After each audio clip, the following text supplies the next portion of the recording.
All right. Let's go ahead and start fresh on this one. I guess I don't need to start fresh. I can just go ahead and make a new sketch. So I'm going to hide it, finish sketch. It's probably going to pop back up, as it do. Okay. The reason why that happened is because whenever I enter into this sketch, I made this sketch before this sketch. So it doesn't know the other sketch exists. It only exists in this portion of the timeline. So finish sketch. Yeah. Okay. So now I'm going to go ahead and create a new one. And I'm going to go ahead and say that, like a dingus, I'm going to go ahead and try to sketch out an image that I pulled offline. So to do that, I'm going to go ahead and refer to this PNG right here, this PNG inserter, which is insert canvas. It's going to go ahead and crap its pants real quick because for some odd reason that's a hard concept for Fusion 360. Insert from my computer, and what pictures do we have? Let's go ahead and go with, yeah. Let's go ahead and go with 12 Swiss. Why not? Why not? I think they would be a great reference for us because it is a relatively simple design. I'll be able to show you guys how to do. Okay, so now this is a canvas. This is under this tab right here, and it looks like this. It's just an image. I can't interact with this at all. Besides, I can move it around and such. If I click M, then I should be able to move it. Oh, no, I can't even move it at this point. Yeah, it is. It's just hanging out, guys. You cannot do anything with this. So if I was to want to go ahead and go into here, create a sketch off of it, and then I can go ahead and use the spline function to go ahead and outline some portions that are more organic, such as these curves right here. Of course, I would use, the line features up here, and then also up here, and then, make these little fillets and such in here, make it look all nice. But I would use the line functions whenever it comes to sharp corners like this, and then some arches for, gradual fades like this. But for organic, that's whenever you use spline. Spline is fantastic because I can just go through here and continue to click, continue to click, continue to click, because I don't need these features to be super sharp.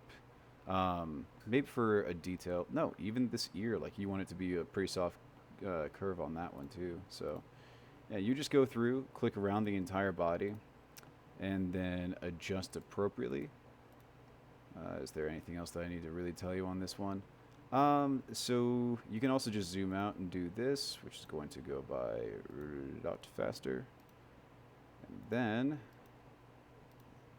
I'm going to go ahead and stop right here because we do have a jagged point right here. And as I said before, you can see that the white of it is not connected. So if I go back in and connect to the end, it doesn't actually respect the spline's previous arches. So it will be a pointed feature at that point. So now I can go back through, make this. Oh no, it looks like my spline is a bit too aggressive right here. Whatever shall I do? Well, I'll tell you. You're going to go ahead and go in here and start to adjust just how powerful and how much of an impact it has on the splines around it. Looks like that's just about perfect. And now I'm going to go back in, go ahead and do the exact same thing over here. Bada bing, bada boom. Bada bing, bada boom. It's just that easy. It is tedious. It is painful if you go through like this and just create the splines yourself. But sometimes it's required because you can't find a high enough definition image for you to create an SVG using GIMP, then Inkscape to convert a PNG into an SVG. And sometimes, for whatever reason, the conversion just isn't that crisp. So sometimes you will have to do things manually. But at every single opportunity that you have to where you can actually take an image and convert it into an SVG, please, for the love of God, do that. It's going to be a lot more points, a lot more vectors. So like these points right here, these are points and vectors. It's going to be a lot more of those because you are converting that image. So CAD will run a little slower. It is much more optimized whenever you make the features just like this, but it's totally worth it. It's 110% worth it. So to do that, I would go ahead and Control Z all of this, and then let's go ahead and open up GIMP.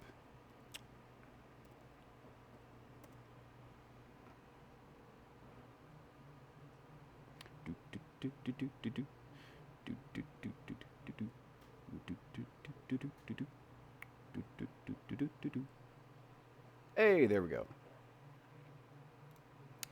So now I'm going to go to open. I'm going to go ahead and find that Archie again. Come back here. Yeah. Show me Archie.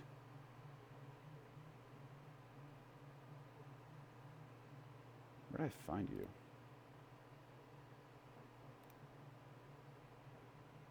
Oh, okay. So, pictures. There you are. Boop. There we go. Okay, so now I have Archie over here. One slight problem is I can't make this into an SVG if this isn't black and white. Making it black and white is going to cut off all the other colors, and it's going to make the conversion a lot easier. This does present some problems, though. If I go to colors and I go to threshold, then I can create black and white, but you see that I lose details, such as, you know, the navy blue background of it, the other colors of the stars and such. I can go ahead and drag this slider to try to get the best representation of what I want. But if you're creating a black and white image with something that's touching up immediately against, you're not going to get the crispness and clarity of what you want. So the best thing for you to do in this case and circumstance is to go ahead and figure out where that change is for the two SVGs. And then what I would recommend doing is cleaning this up, you know, with a paintbrush or something. You can do that over here in the paintbrush tab, and then you can adjust, you know, your size and everything else that goes with it. This is how you convert your colors because you only care about the black and whites for it. Then you can go over here and just clean up those little specks because those will show up whenever you are making your SVG. So please tidy it up. And I'm not going to do this too much more because I don't want to bore you. But I would go ahead and make a version off of this which captures the gray. And I would save this as a PNG that you can then convert into an SVG. And then I would go back through and I would do the exact same thing for it.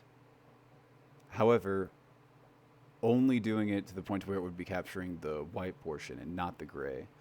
So, what does that look like? File, new. Okay. And then I want to open. There we go. Come on, Archie. Yeah. Oh, that's what that did. Okay, never mind. You don't have to create a new. All right, so threshold, and then I'd keep it like this so that it only captures these portions. Actually, what happens if I drag it down a little bit more? Ooh. Actually, I think I like this a lot better. Because if I look at what this one captures, yeah, okay, yeah. So this one would capture, like, you know, the outside star because that's gray, and then the other one is yellow or something. And same with the other one. So then I would go ahead and overlap these two after converting both them into SVGs into Fusion 360. So then I could go ahead and extrude. Okay. Screw it. Let's go ahead and do that real quick. Let's see here. Inkscape.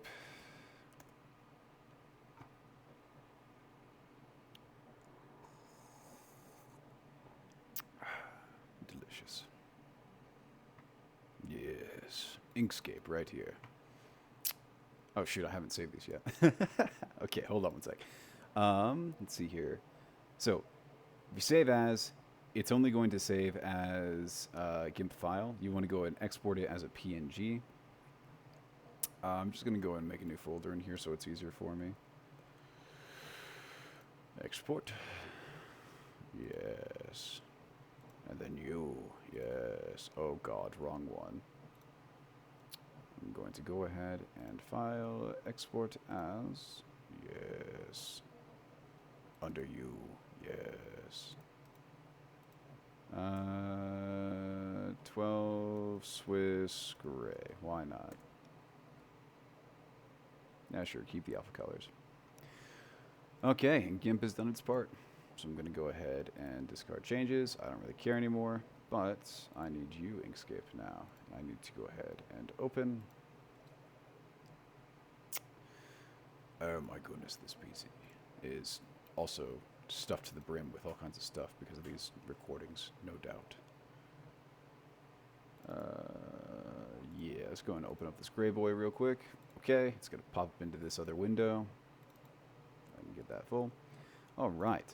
So right now, I have the basic PNG in here. If I zoom in,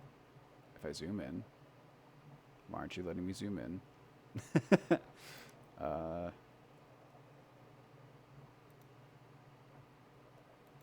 What the deuce?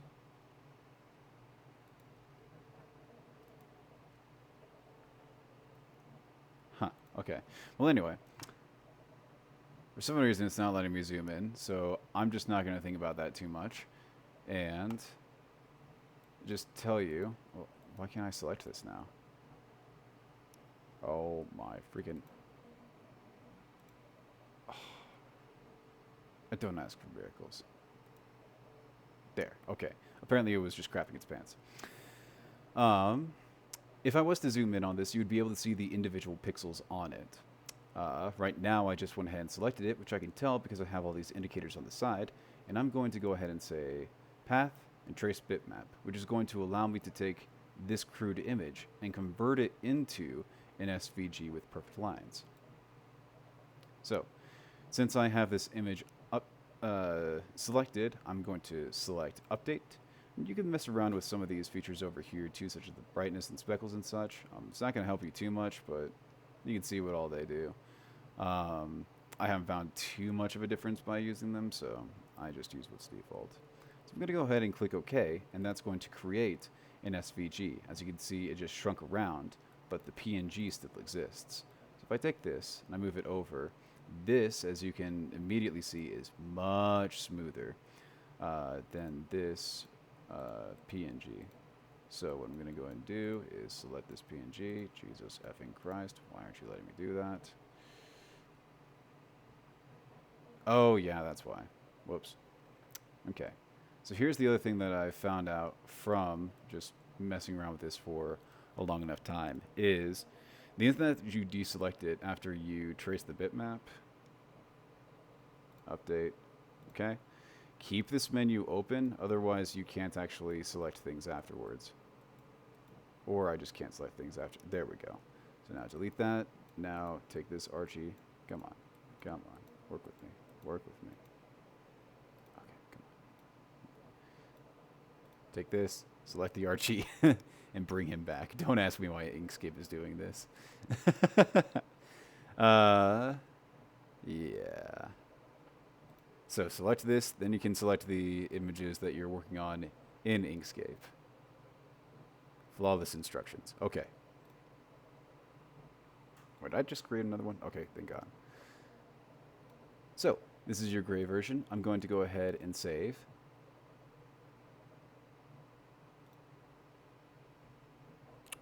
And 12 Swiss gray, and it's automatically going to save this as an SVG, which is exactly what we want. And then I'm going to go ahead and file, open. Let's go ahead and open up view, open. Okay, I don't care. Now I can get rid of you officially. I'm going to go ahead and do the exact same thing. Select, path, trace bitmap. Keep this menu open. Since this is selected, update. Okay, I now have my SVG. I'm going to keep this menu open. Drag, select, select, delete, select, drag. Perfection. I'm going to go ahead and file, save, Cool. Let's save this bad boy. All right. That's all I need to do there. Now, I have this 12 Swiss as a reference behind. So what I can go ahead and do is I can insert SVG, insert from my computer, and pull up those, open, and then scale them to the points where they actually line up with this gray area. So I'm just going to go, that should be just about it. Okay, perfect. Okay. And now I'm going to have extrudable selections in this that are going to be completely optimized. Now I can't select these that are out here because they're all connected to the outside that doesn't have anything to stop them. But since I am in Sketch 4 right now, like I'm actually in here actively editing this sketch, I can go in here and close off some of those gaps that it has. So you see how it kind of shaded itself in right there? Whenever I closed off this end and I closed off that end, it kind of had a different hue that came about. That's just it acknowledging that, yes, we are now a closed off section that you can begin to extrude. So if I was to finish this sketch and then create another sketch, even if it was to be like on top of, hey, could you just, yeah, I'm going to go and hide you real quick. Even if it was to be on top of this sketch 4 and I was to unhide this, it wouldn't be able to reference and it wouldn't actually stop the gaps. As you can see, like I'm dragging my line tool over this area, but it's not interacting with the sketch at all. If I go ahead and drag it over, nothing's going to be closed off. I'm going to have a very frustrated time trying to figure out why can't I get this to be extrudable single, and the very easy reason is because you are in a different sketch. You're not going to be able to select anything. So everything has to be under the exact same sketch for it to interact with each other and for you to actually be able to close off spaces, such as this. You can also tell whenever it's interacting with itself because you can see that whenever I go up to the line, it creates that X over it. That just means, hey, I see this line that's close enough to the mouse. I'm going to go ahead and auto-select to it, and you tell me where you want me to go ahead and drag and drop this boss. Okay. So now, under this sketch, I'm going to go ahead and insert another SVG, which is going to be the more detailed version of it. I'm going to go ahead and scale it appropriately, and then drag and drop. Let's see where this all is at. This might be a bit more of a pain. Actually, who am I kidding? This is always a pain. Let's see here. Is this just about right? So you can see for the Archie, it's just about right, but down beneath, it's not quite doing it for me. It's a bit too crunched, so I need to expand this by just a little bit. For that, please, for the love of God, use this scale feature over here. Do not use the drag feature. The drag feature is just for getting the generalized basics done. Otherwise, you will hate yourself, and I don't want you to hate yourself. For a more accurate like X and Y as well, you can also use this up here, which is going to go ahead and alter this way too much. Y is going to be the one that I'm actually trying to get after. Oh, nope, I need a negative one.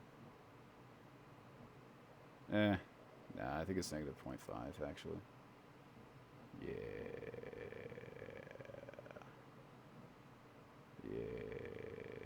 I like that better. It's still 0.15?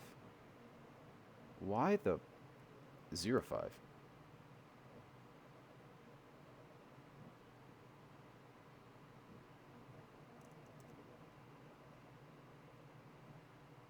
Two?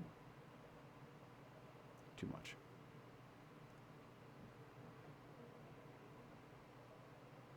Okay. Yeah, I like the way that looks.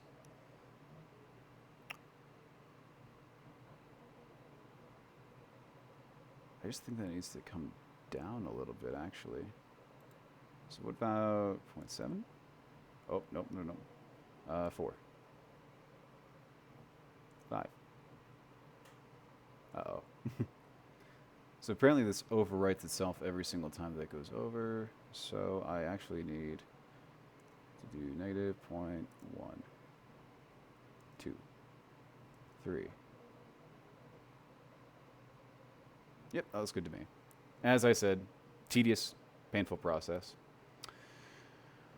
But it will save you a lot of time from just having to rush and do all these things. Now, for some of these pieces, like, I might not be too satisfied with the way that things came out. For instance, look, he lost his snoot. That's not good. So now I'm going to need to come over here and go ahead and add that into the sketch so that he regains his snoot, because otherwise that is very, very sad. Very, very sad. Hey, look in here. I don't need 2 separate lines for this. So I can just go ahead and double select, delete. Hey, look over here. These don't line up. I can edit that. Hey, look over here. I don't really like how this is such a small dot, especially for the 3D printers. Like, it would be much more ideal if this was a little larger. Okay, well, I just so happen to have the perfect tool for that. Jesus Christ, not quite that much. There we go. So now, since it's not as small of an island, it's going to have a much higher chance of being a successful print. Same with this one. It looks like this one needs to be extruded just a little bit more. Maybe... No, okay, I can't even see that. So what about one?